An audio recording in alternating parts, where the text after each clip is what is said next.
In a previous tutorial, I showed you how to fold and organize smaller pieces of fabric onto little bolts that were made of comic boards. Well, I have come upon a better method that I like, and I'm going to show you that today. I'm Jan Howell. Welcome to my channel where I show you tips and tricks to make your sewing and crafting experience a little easier.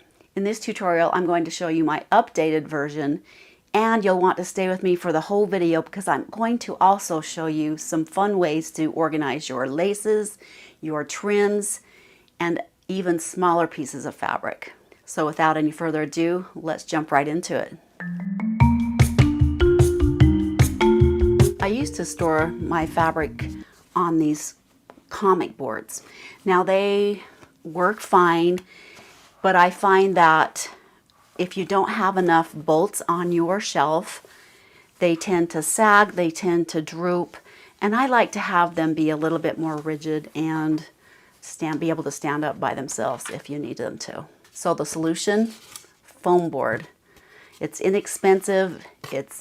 You do have to cut them, but I find that they work a lot better in my system.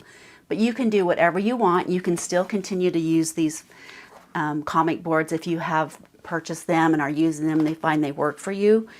That's great.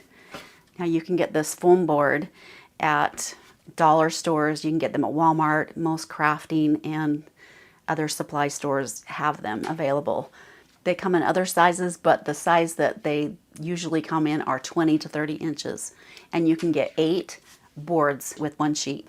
Let me show you how to cut them out, because sometimes if I don't follow this same method, I end up with odd sizes and I've wasted a board. So follow these simple steps and you'll end up with 8 boards. You can use a regular utility knife, or what I like to do is use an old dull fabric blade for my rotary cutter. I have one that's specific for papers and crafts, so I don't ruin my fabric rotary cutter. You're just going to take your foam board, line it up with one of the lines. This is 30 inches and we're going to cut it in half. So I'll line up my 15-inch mark and make a cut.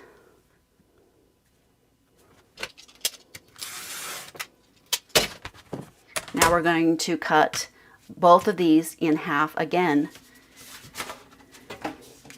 So half of that would be 7.5 inches.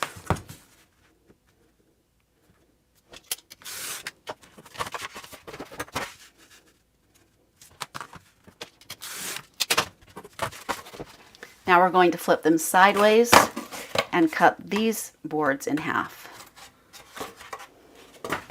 I like to take 2 of them, just stack them and make sure they're even, and then we'll cut them down to 10 inches.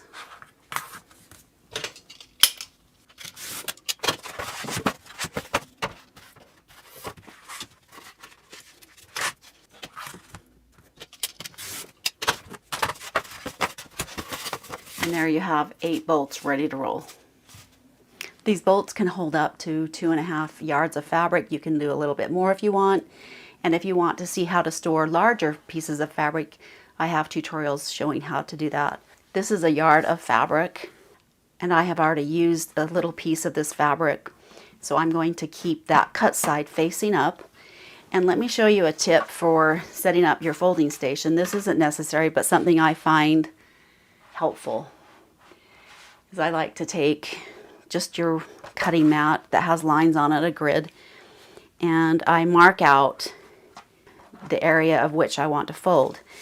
I like to leave a little bit of the bolt showing for the look on my shelf. So I have taped off 9.25 inches so that I know where the folding area is. Now these don't have to be perfectly folded, but that just helps me have an idea of how I need to fold it. So I have my selvage edges at the bottom, and we're going to fold it in thirds. So I'm just going to eyeball it. It doesn't have to be perfect. And then I'm going to fold the top part down.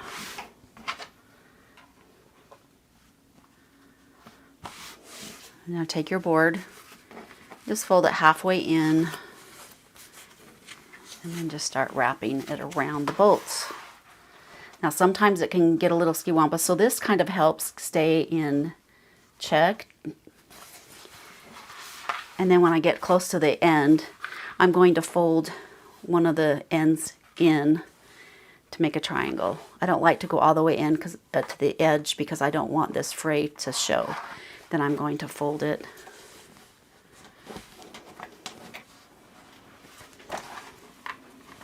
And fold it.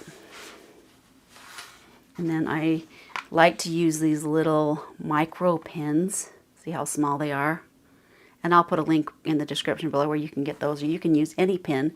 What I like about these foam boards, instead of using those alligator clips at the top, like I have previously, that get kind of bulky and they fall off really easily, you can take these little pins and stick them in at an angle.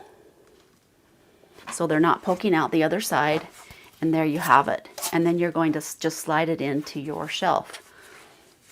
I love it. Or you can even put it in a bin like this, stacked behind each other. And that's all there is to it. So I have this cabinet with all my prints, and I have some other things down below, but this is just an IKEA Billy bookcase that I have put the doors on with glass just to keep the dust out. And on the other wall I have my solid color fabrics and my smaller bins. See, I still have a bunch of comic board bolts that I'm just slowly switching them out. So what do you do with the smaller pieces of fabric? Instead of just cramming them in a box, or I have these little bins that work really nice for mini bolts. Now to get those mini bolts, you'll take one of your bolts that you already cut it down to 5 inches, and then you'll say, well, it's not square. We're going to square it off, and then you'll end up with a strip that's 2.5 by 5 inches, and I have the perfect thing for you to use those up. So I have 2 mini bolts and 2 of this size. Now stay with me, we'll get to that in just a minute. Let me show you how to fold your fabric for these mini bolts. Here are the selvage edges, and I have marked 4 3/4 down on my mat to fold my mini bolts. You're going to just fold it up and then fold it down again. And wrap it around just like we did. Now I'm coming a little bit closer to the edges than I did on my big bolt, but that's okay. I like that look in my plastic bins.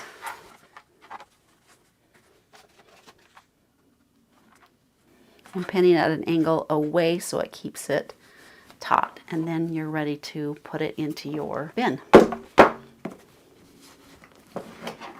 I love it because you can see what you have available to use in your stash, and I think it looks quite nice. It's sewing eye candy, I think. I also use this size for larger pieces of laces. See how you can just fold those around that and stash them in here. It's so nice and better than having them wadded up in a bin or something. Love that. And for the smaller, narrow pieces, I have folded different laces, different trims, and color coordinated them into these bins. They come with lids so I can stack them up and put them on my shelf. And you can cut these in half to make micro bolts with smaller pieces of lace, little pieces of pom-poms and trims. I love these little mini bolts. And this is something that you can do while you're watching TV. Just get out your wads of laces and trims, have all these pre-cut so that you can wind them up and store them away. And just another little fun tip, instead of just cramming all your little scraps, because there are a lot of fun projects that you can do. I have a lot of fun tutorials showing how to use these little scraps, but I like to put them in this cookie jar. It's a glass cookie jar that I can see, and I can get into these scraps and make all kinds of fun things. So check out my other videos for scrappy fabric. I have some new ones coming out, so stay tuned for those. I hope you found this helpful. I hope you found it enjoyable. A simple way to organize your fabric scraps and your smaller pieces of fabric. If you like my content, make sure you give it a thumbs up. If you haven't subscribed to my channel yet, make sure you do that. And click on the bell so you can be notified when I put new projects up that you don't want to miss out on. Have fun organizing your fabric. And if you want to check out my website, youmakeitsimple.com, where you'll find my patterns and other fun DIY projects. Have a wonderful day, and we'll see you in the next tutorial.